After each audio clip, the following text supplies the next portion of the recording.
Segunda de Samuel capítulo 6 versículo 1. ¿Lo tienen? David volvió a reunir a todos los escogidos de Israel, 30,000, y se levantó David y partió de Bala de Judá con todo el pueblo que tenía consigo para hacer pasar de allí el arca de Dios, sobre el cual era invocado el nombre de Jehová de los ejércitos. ¿Qué iba a buscar David? ¿Qué iba a buscar David? El arca de Dios. ¿Y qué hacía? ¿Qué pasaba en el arca? Bajaba la presencia de Dios. Que mora entre los querubines. Pusieron el arca de Dios sobre un carro nuevo. Diga conmigo, carro nuevo. Anótelo por ahí en lo que están tomando nota, carro nuevo. Algunos lo recibieron, pastor, el carro nuevo. Y la llevaron de la casa de Abinadab, que estaba en el collado, y Usa y Ahío, hijos de Abinadab, guiaban el carro nuevo. Repita conmigo, Usa. Y cuando lo llevaban de la casa de Abinadab, que estaba en el collado con el arca de Dios, Ahío iba delante del arca, y David y toda la casa de Israel, repita conmigo, danzaban delante de Jehová con toda clase de instrumentos de madera, de haya, con arpas, salterios, panderas, flautas y címbalos. Cuando llegaron a la era de Nacón, Usa extendió su mano al arca de Dios y la sostuvo porque los bueyes tropezaban, y el furor de Jehová se encendió contra Usa y lo hirió allí Dios por aquella temeridad, y cayó allí muerto junto al arca de Dios. Repita conmigo, cayó muerto.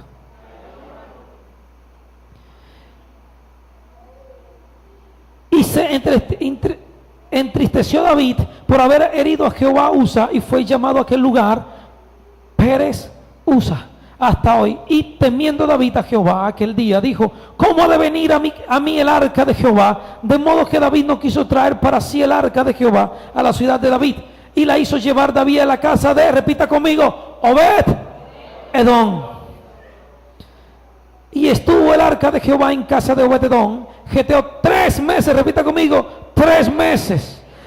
Jehová, y bendijo Jehová a Obed Edom y a toda su casa y familia. ¿Cuánto tiempo? ¿Y qué pasó? Pero ¿por qué fue bendecido Obed Edom?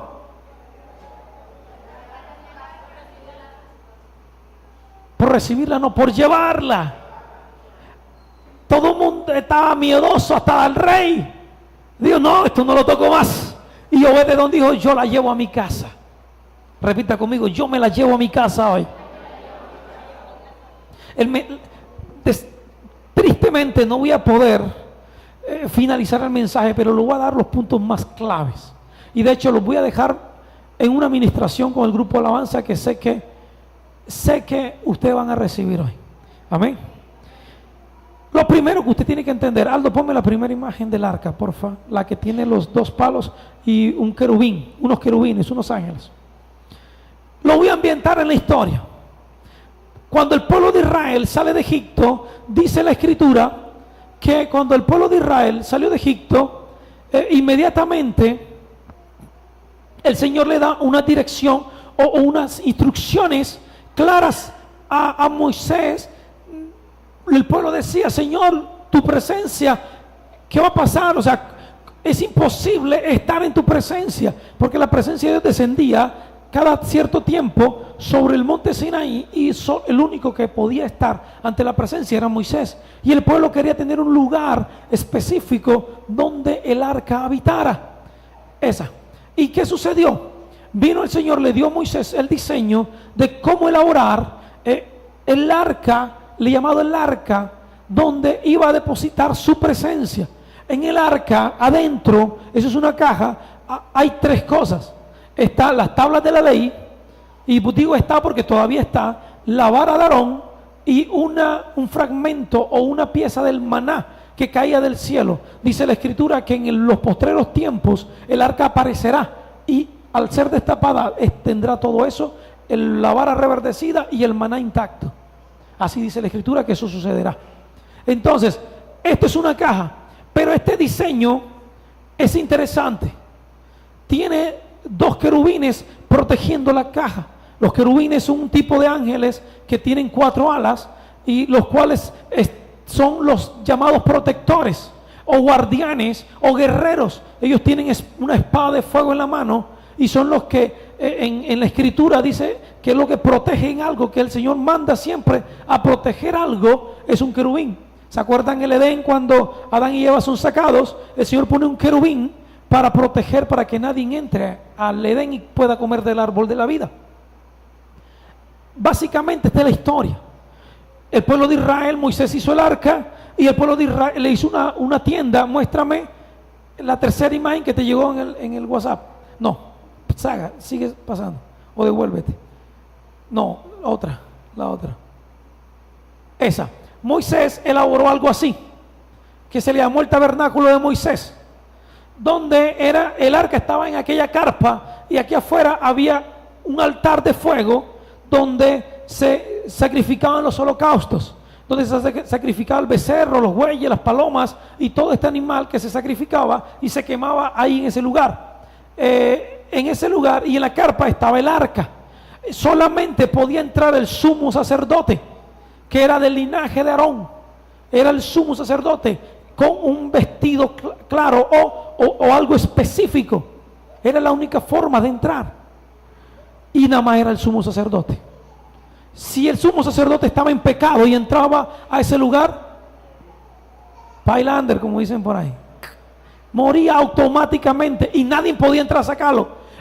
De hecho, el sacerdote entraba con una cuerda amarrada a sus pies y si la campana se escuchaba, porque él entraba con una campana y si se escuchaba era porque se había muerto. ¿Y qué hacían? Lo jalaban, porque nadie podía entrar, porque el que entraba automáticamente moría. Y era literal. O sea, no le estoy hablando de algo supuesto, le estoy hablando de algo literal, de algo que pasaba. De hecho, muchos pastores hoy en día se han muerto en el púlpito predicando. Ah, ya se lo dio el Señor, quién sabe si fue el Señor o fue el otro. Pero el tema es que se morían automáticamente. Dirán los servidores, bueno, menos mal que eso era en el Antiguo Testamento y no ahora. Dios les bendiga, hombre. Sucede que después de esto, el pueblo de Israel pasó por la época de los jueces, después llegó la época del rey Saúl. Cuando fue nombrado rey, el rey Saúl tuvo una brillante idea, para no decir una estupidez. Tuvo una brillante idea, la cual fue llevar el arca al frente de la batalla, y cuando era llevarla, los enemigos siempre tenían miedo y le huían al arca, porque el arca se había hecho famosa. Desde un episodio, cuando el pueblo de Israel sale de Egipto, estaban en el desierto de Moab o en el desierto de Sitín, dice la escritura que los reyes de Moab y otros reyes contrataron a un brujo llamado Bilán o Balaán, al que le habló la burra o el burro, como ya ustedes saben, esa te va a hablar el burro en Semana Santa, como le salgas con grosería a tu papá o a tu mamá, ¿sí o no? Esa es la tradición en los pueblos. Te va a hablar el burro, el perro. Total, el burro, Balaán o Bilán, como le quieran llamar. Este personaje lo contrataron, era un brujo, lo contrataron para maldecir al pueblo de Israel, sus enemigos. Y sucedió que cuando Balaán, dice la escritura, que voló sobre la montaña. Los brujos vuelan, ¿usted cree que es mentira? Voló sobre la montaña, dice la palabra en Números, que él voló sobre la montaña y cuando vio al pueblo de Israel, dice que tuvo temor y tuvo miedo y dijo, ¿quién los podrá maldecir si el Dios del cielo está con ellos? Vio la formación de batalla del pueblo de Israel, y la formación de batalla del pueblo de Israel es la formación del Magén David. Si algunos no saben, la estrella de David. El pueblo de Israel se formaba en esa figura en forma militar y el arca en la mitad. Y todo el mundo, cuando veía esa formación, se impactaba de tal manera que era imposible penetrarla militarmente. ¿Quién se vio la película 300? ¿De dónde creen que sale la formación de batalla de los 300? Que era impenetrable. El escritor Frank Miller lo tomó de la historia de Gedeón y de la historia de David. Él era judío. Entonces se guió de ahí. Así que Hollywood no todo es original, créame. Muchas cosas las sacan de la palabra. Total. Dice la escritura que este brujo tuvo temor cuando vio el Magén David iluminado, porque ellos tenían altares alrededor del arca. Y desde ahí el arca se hizo famosa. Desde ahí la gente, los reyes del mundo tenían miedo al arca. Le tenían miedo. Y entonces cuando el pueblo de Israel llevaba el arca a la batalla, todo el mundo salía corriendo. Todo el mundo huía. Y la gente decía, wow, el Dios de Israel, Jehová de los ejércitos, el que abrió el mar rojo, el que destruyó a Faraón. Y no era Faraón, no era cualquier cosita en esa época. Faraón en esa época era, como decir hoy en día, Estados Unidos o Rusia, o sea, la potencia del momento era Egipto. Y el Eterno destruyó esa potencia. Por lo tanto, por eso era temido el Dios de Israel. Y cuando el arca iba llevada, pero dice la escritura que Saúl había hecho lo malo ante los ojos de Dios. Y llevó el arca, y el arca fue secuestrada por los ídolos, por el ejército de Edom, fue secuestrada. Los filisteos, fue secuestrada. Y dice la escritura que cuando ese día, todo el mundo murió ese día. Los sacerdotes de Saúl, los hijos, eso fue un desastre. No, eso fue antes. Bueno, el arca fue secuestrada y demoró un tiempo. Saúl no le importó el arca. Saúl el arca no le importó, o sea, dejó el arca por allá.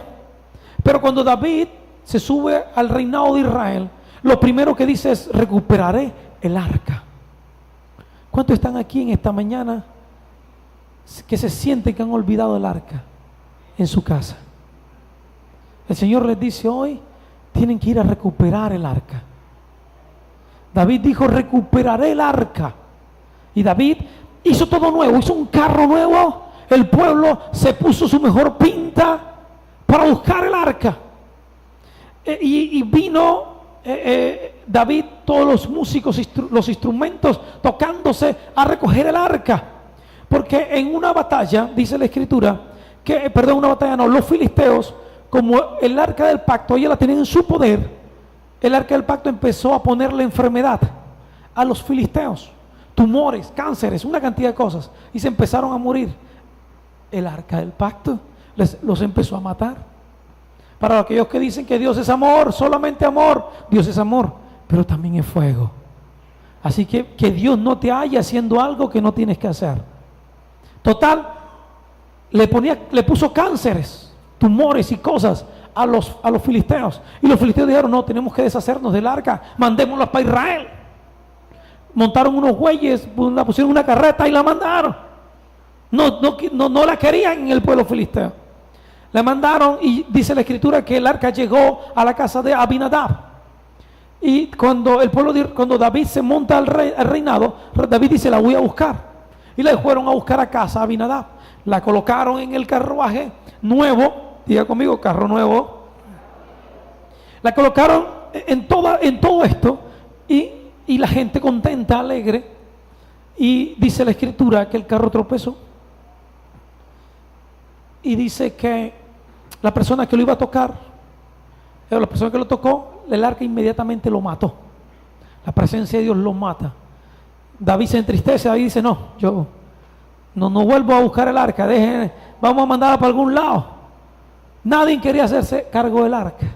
Y vino un hombre llamado Obed-Edom, el cual dice: bueno, la fue a buscar y se la llevó para su casa. No voy a entrar teológicamente a explicar, mejor dicho, el Señor, el Espíritu Santo me dice que se lo diga. ¿Por qué mató el arca a Usa? Algunos dirán: estaba en pecado. No, Usa era un sacerdote. Por la manera incorrecta llevar el arca. El arca tenía una tradición o una costumbre como ser transportada y cómo debía ser transportada. Para aquellos que dicen: el Señor mira mi corazón, Él sabe que yo no le rindo culto a aquello, sino yo le rindo culto a Dios. Para aquellos que dicen que el becerro de oro está bien, el monte Sinaí, ¿se acuerdan con el becerro de oro? Que el pueblo de Israel hizo un becerro, y dice la escritura que el pueblo hizo el becerro para representar a Dios, y no estaba mal. O sea, el pueblo no lo hizo mal, porque el pueblo hizo el becerro para representar a Dios. O sea, su intención era buena. Hasta el becerro hablaba, dicen algunos eruditos. El muñeco ese de oro hablaba. Y el tema es que eso estaba bien. Algunos dicen, no, es que yo sirvo a Dios a mi manera. No, yo doy el diezmo a mi manera, yo se lo doy a los pobres. No, es que el Señor sabe que yo acostado oro bien. No, es que el Señor sabe que yo le sirvo cuando pueda.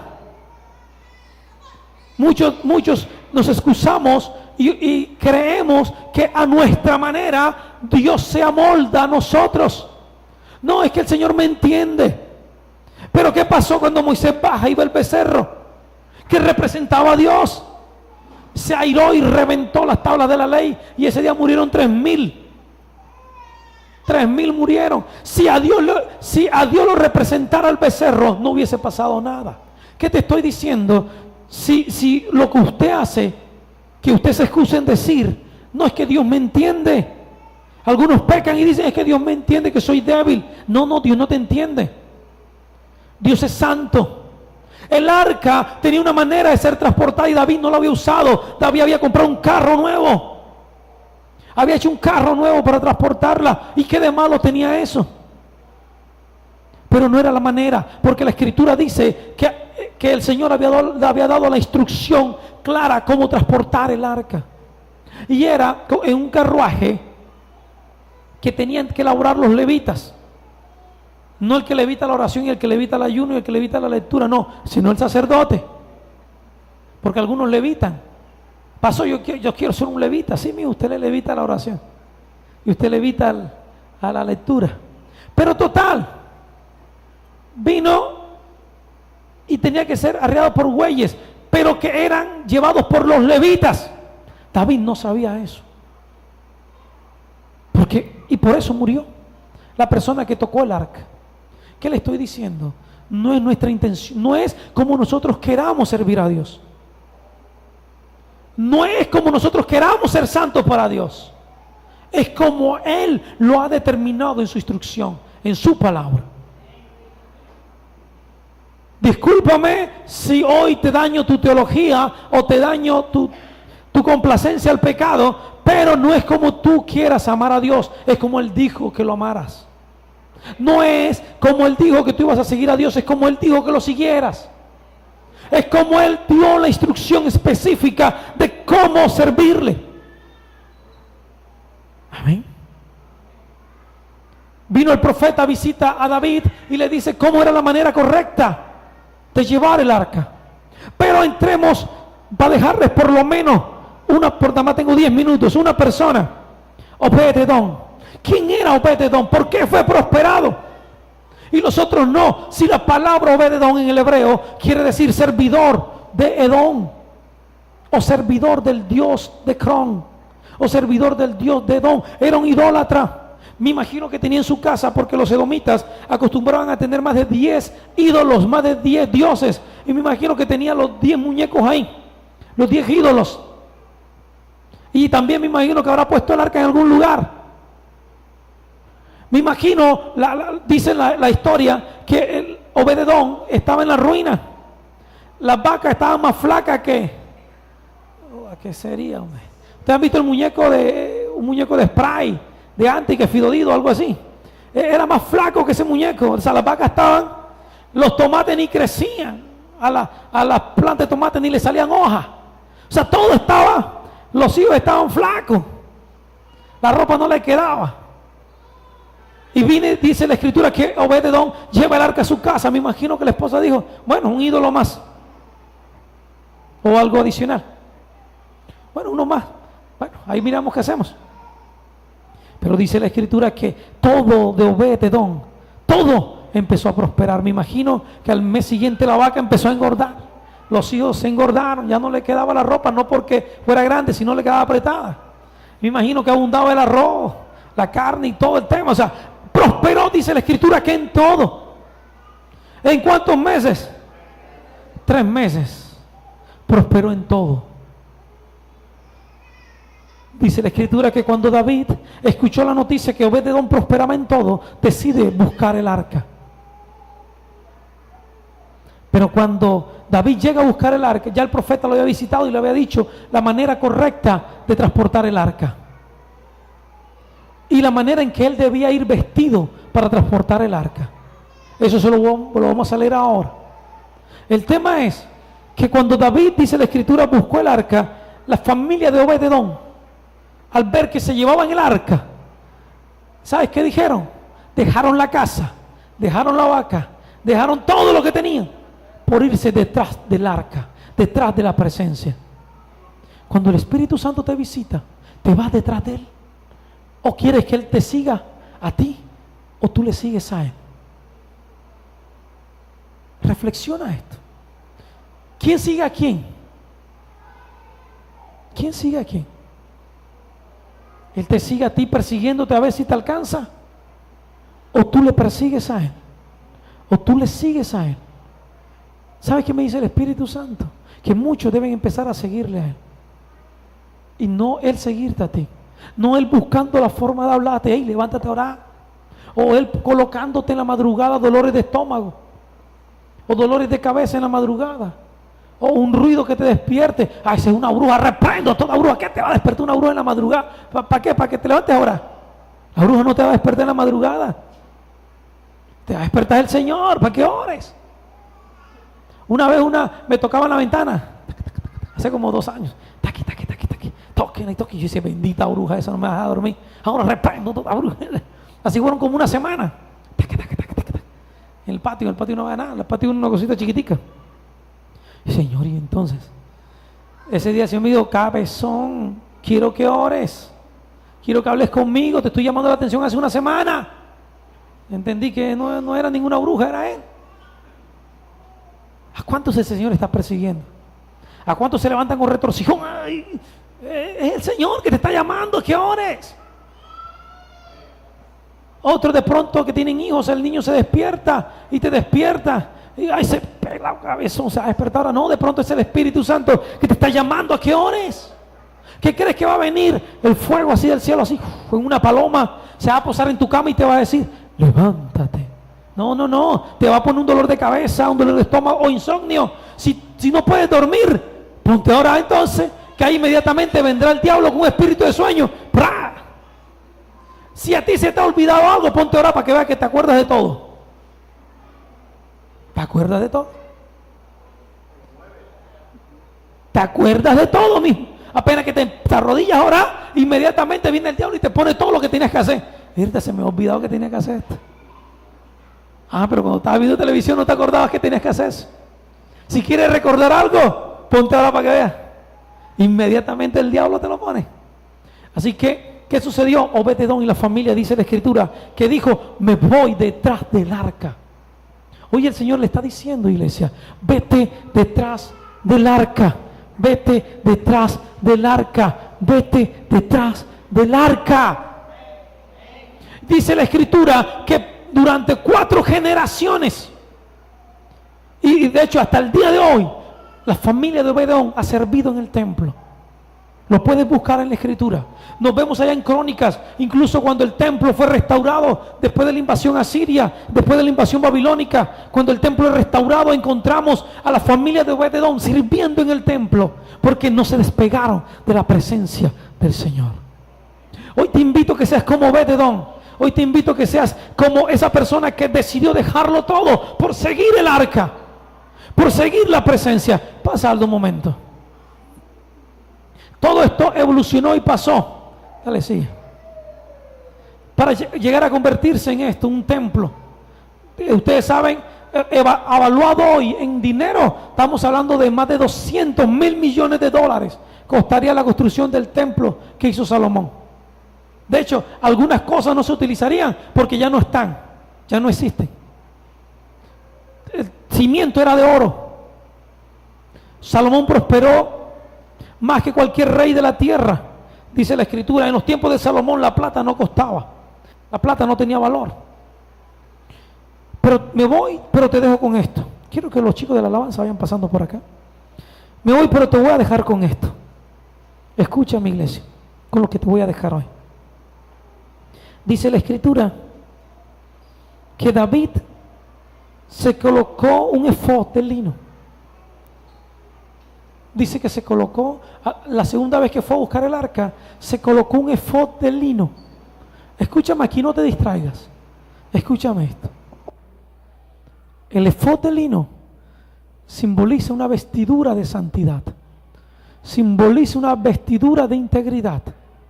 Simboliza una vestidura de lo que tienes que hacer delante de Él. No se trata de leyes, no se trata de normas, no se trata de nada de eso.